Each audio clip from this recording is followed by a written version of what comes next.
povo que mais sofre. Povo assalariado, salário mínimo, o empreendedor taxado, impostos e mais impostos, sem auxílio nenhum. O caminho não é as ruas. Não precisamos disso. Só que 2026 é ser inteligente e estratégico na urna. A gente não pode ficar mais dando voto de cabresto por causa de programinha social. Tá? O Bolsonaro cortou qual programa social? Ah, mas o Bolsonaro está inelegível. Tá, de fato. Mas alguém da direita vem. Se não for ele, vem alguém indicado. E aí a gente tem que avaliar também a indicação, né? Para as eleições municipais aqui na minha cidade, o Bolsonaro errou. Isso eu posso falar. Ele apoiou o candidato errado e quebrou a cara, porque o candidato certo ganhou mesmo sem o apoio dele. Então o Bolsonaro tem que ficar atento em quem ele vai apadrinhar se ele não conseguir estar elegível em 2026. Chegou a cereja do bolo. Põe a cereja do bolo ou põe o tio França? Eu vou contextualizar. Olha só, antes do impeachment do Lula aí, possibilidade, vamos contextualizar, porque eu falei aqui na semana passada que eu até era favorável a uma regulação de mídia por conta de um conteúdo que eu trouxe aqui. E aí, não entenderam, começaram a me arrebentar aqui no chat. Presta atenção nisso aqui. Todo mundo viu aí o tio França, né? Todo mundo viu aí o tio França. O tio França foi lá, na Praça dos Três Poderes, e ficou atacando biribinhas, bombinhas de 5, de 1, de 2, na estátua dos Três Poderes, lá na estátua do Ministério da Justiça. Né? Então, tá aqui na tela o tio França, desce aí, o que aconteceu? Que o Metrópolis traz a notícia, ó, corpo do tio França, homem-bomba do STF, segue no IML. Francisco Vanderlei Luiz foi vítima dos explosivos que carregava e que foram acionados em meio à Praça dos Três Poderes. Matéria do dia 28/11, tá? Presta atenção, fresquinha. Então, o que acontece? Ele tá lá, o corpo dele tá lá no IML de Brasília. E teve gente que falou que meteram bala no tio França. Não foi? Alguém aqui do chat já ouviu isso? Eu quero o vídeo que mostra o tiro. O dia que vocês me mandar o vídeo que mostra o tiro, aí a gente conversa. Segue no Instituto Médico Legal, IML de Brasília, o corpo de Francisco Vanderlei Luiz, conhecido pelo apelido de Tio França, catarinense responsável pelo ataque à bomba na área externa do Supremo Tribunal Federal, STF, dia 13 de novembro. Ele foi vítima dos explosivos que carregava e foram acionados em meio à Praça dos Três Poderes. O corpo do homem está à disposição da família. A perícia feita pela Polícia Federal descartou que ele tenha sido atingido por um tiro que possa ter ocasionado a morte. O laudo apontou que Francisco Vanderlei Luiz segurava um artefato explosivo próximo à própria cabeça na hora da detonação. E aí aqui tem a reportagem completa. Essa é a matéria do Metrópolis. Agora eu vou trazer para vocês a matéria do A Rede, tá? É um jornal menor. Corpo de homem, bomba do STF, continua no IML, Francisco Vanderlei, vítimas dos explosivos, segue no Instituto Médico Legal, tio França catarinense, corpo do homem está à disposição da família. É a mesma matéria, tá? Simplesmente a mesma matéria. O documento aponta ainda, perícia tira um tiro, não foi tiro da detonação, tá? Mesma coisa.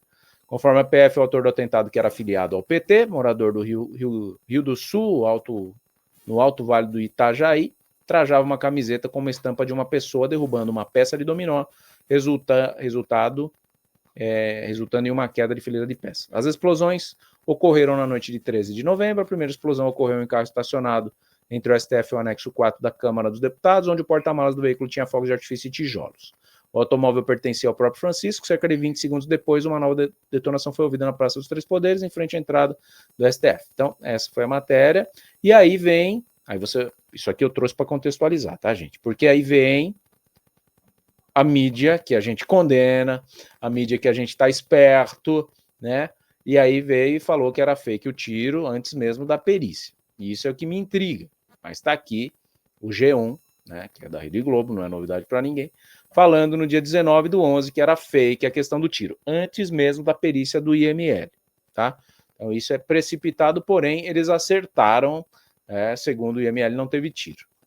Morreu de traumatismo crânioencefálico decorrente da explosão, de acordo com a perícia. Mas não tinha sido periciado no IML. Circulam nas redes sociais vídeos que mostram o atentado com explosivos na Praça dos Três Poderes, perto do STF, em Brasília, acompanhados de legendas que afirmam que Francisco Vanderlei Luiz foi morto a tiros por seguranças. Luiz, de 59 anos, morreu após provocar explosões na área central de Brasília na noite de 13 de novembro, ou seja, 6 dias depois saiu a nota aqui falando que não tinha tiro. Além de artefatos explosivos encontrados no carro do homem, que estava estacionado no anexo 4 da Câmara dos Deputados, foram encontrados explosivos junto ao corpo do homem e no imóvel alugado por ele, desde maio de 2023, em Ceilândia. Uma das legendas falsas diz: o cara foi na estátua e soltou uns rojões. Os seguranças mataram ele com um tiro e ele caiu no chão com um rojão.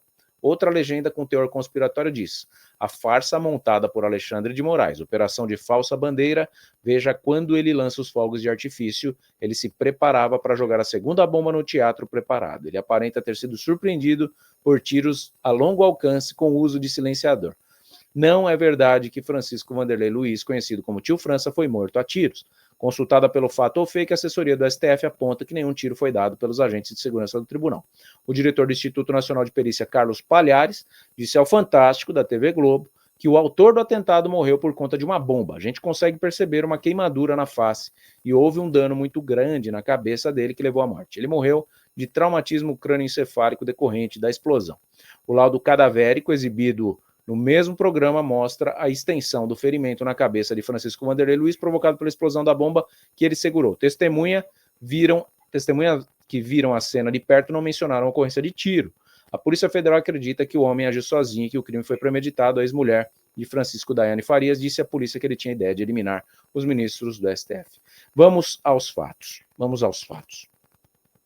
Se houvesse tiro, mesmo que de longa distância com silenciador, as pessoas ao redor perceberiam e sairiam correndo em pânico, sendo que todos ali saíram correndo por ver que ele estava atacando bomba, muito mal atacada por sinal. Não que a gente incentive isso, mas se ele premeditou o crime, ele foi muito despreparado para praticar, sinal que ele não estava bem de cabeça. Aquele cidadão adoeceu politicamente, né? Ele adoeceu politicamente. E aqui não importa se ele era do PL antes do Bolsonaro entrar, se ele era bolsonarista, se ele não era, simplesmente ele é um brasileiro indignado, assim como nós somos indignados, mas ele perdeu o juízo. E pior do que ele perdeu o juízo, foi a ex-mulher dele também que perdeu o juízo. E aí você vem me falar, esse pessoal não estava bem. Não estava, mas não estava mesmo. Porque ele acabou se matando, não dá para entender se esse era realmente o plano, mas ele deixou falas na rede social, dando a entender que sim. Da mesma forma, a esposa ateou fogo na casa dele dias depois de dar essas entrevistas, e falou para não socorrerem ela. E ela está queimadaça, tem queimaduras de 3º grau, está internada em estado grave lá em Santa Catarina, e ela falou que ele era para ter levado ela junto. Então, esse fanatismo político tem que ser controlado, porque não é porque tá ruim, e a gente sabe que tá ruim, que a gente tem que sair eliminando pessoas, ir atrás de perseguição do Alexandre de Moraes, né? Para isso existe lei. Esse país ainda tem lei. Tá difícil de confiar? Tá. Mas ainda tem. Então dá para mudar o governo, tá? É possível. E diferentemente de lá nos Estados Unidos, que fica esquerda, direita, esquerda, direita, esquerda, direita, a gente ficou muito tempo na esquerda. Né? Na verdade, direita nesse país aqui, eu já falei da outra vez, nem o Collor foi direita. O Collor foi um merda como presidente, por isso que ele foi empichado. E eu não sei até hoje quem é que vota nesse cidadão para estar lá presente lá em Brasília com cargo público, deputado no caso. Né? Direita só existiu um, antes do Bolsonaro, que foi o Enéas. E foi tirado de louco, porque não tinha tempo no horário político, falava de forma acelerada, apesar de inteligentíssimo, só que não dava tempo de compreender as ideias. Com as redes sociais, as coisas ficaram diferentes. Mesmo a grande mídia não dando espaço, o Bolsonaro conseguiu se fazer ser entendido. E a população entendeu, e ele ganhou a eleição, e pelo jeito a gente estava num caminho, e hoje a gente está em outro. E aí é só você avaliar. Com pandemia ou sem pandemia? A gente está com um déficit financeiro aqui nesse país muito similar ao da pandemia. Só que na época da pandemia a gente não viu os gastos da Michele Bolsonaro do jeito que está fazendo, por exemplo, a dona Janja. Ou estou falando besteira?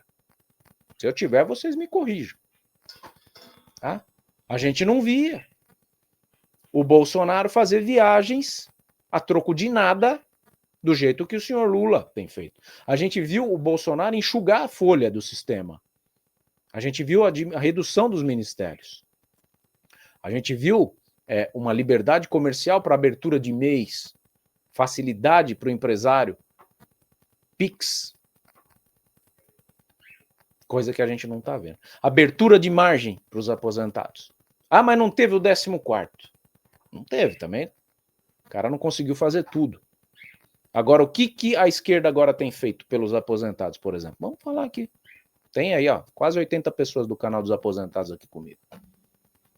Tô viajando? Acho que não, né?